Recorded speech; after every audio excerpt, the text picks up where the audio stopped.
I contacted some people about this game when I first saw it was out. It's a game that really interests me. I've talked about it quite a bit, and that is because I play the board game. I play the board game quite a bit. So let's kind of jump into this.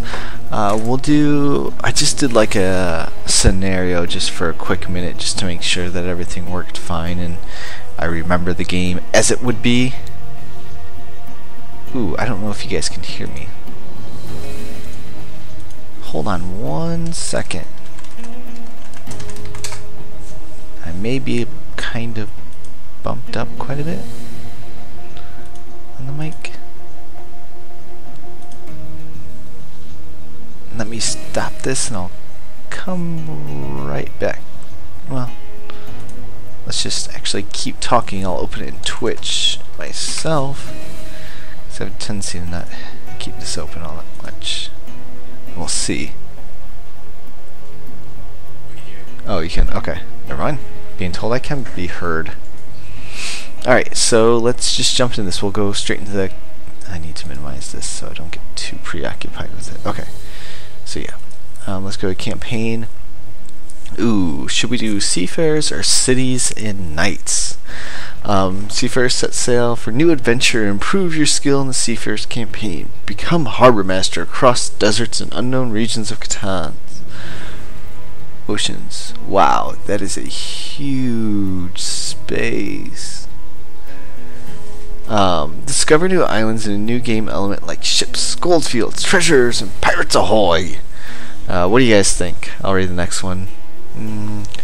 We'll invest new trades, goods and cities, improve to build one of the 3 metropolises of Catan. But beware, the barbarians are attracted by Catan's new wealth.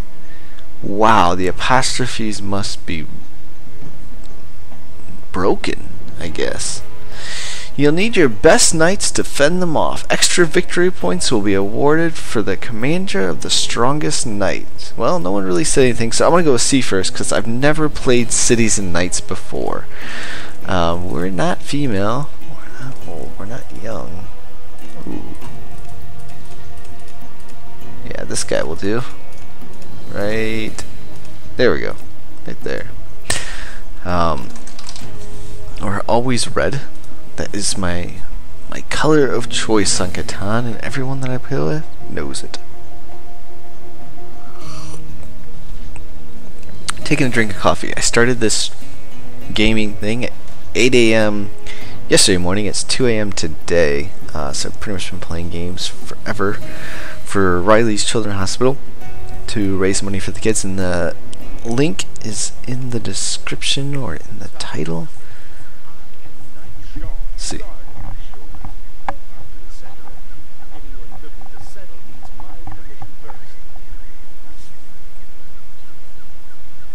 Did it not give me the man? Okay. Fortunately, one doesn't need your permission to say hello. I'm Marianne, and I live on a farm just north of the forest. This may have to do some storyline with the game, but Catan is not really a story, so I'm just going to go ahead and do it. The first island is being settled. The rules of the basic game. Settlers of Catan are in effect. Alright, so 10 victory points. I know these rules. I know them quite well.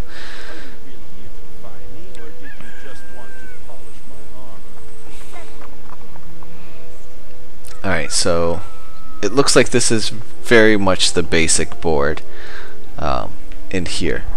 So each tile consists of different resources, and that there is 5 resources.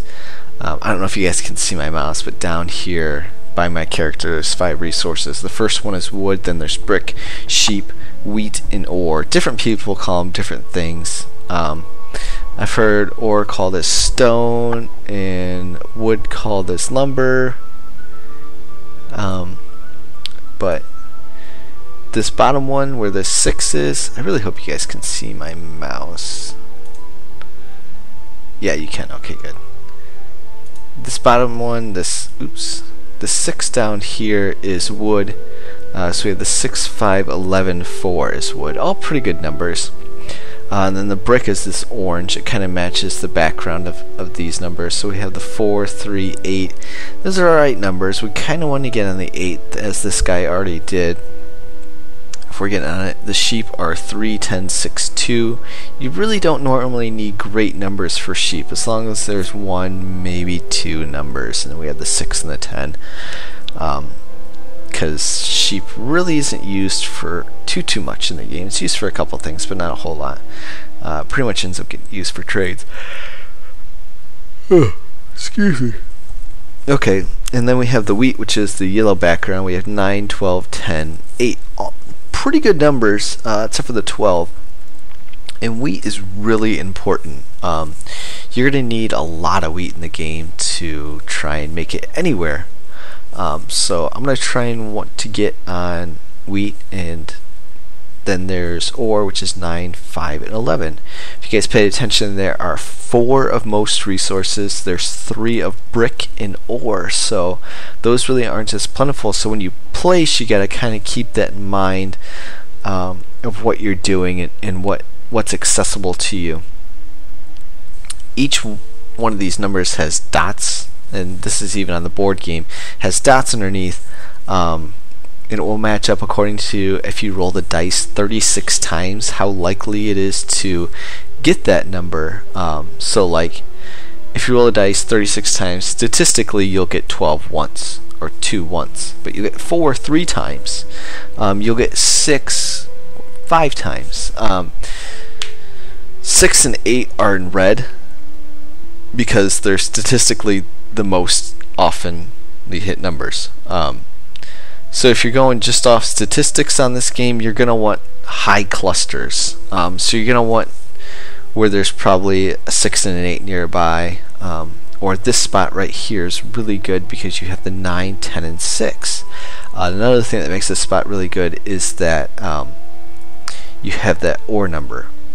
You have a pretty good ore number, you have a pretty good wheat number, and you're going to need both of those to win later in the game. So if you don't get to them early, you may not be able to get to them. And actually taking a step back and looking at this board, you'll notice that there's 2 of every number except for 2 and 12, excluding 7. There's no 7 on this board. It's the way that Catan is played. So we have, off our high hitting numbers, we have 8, brick, and wheat.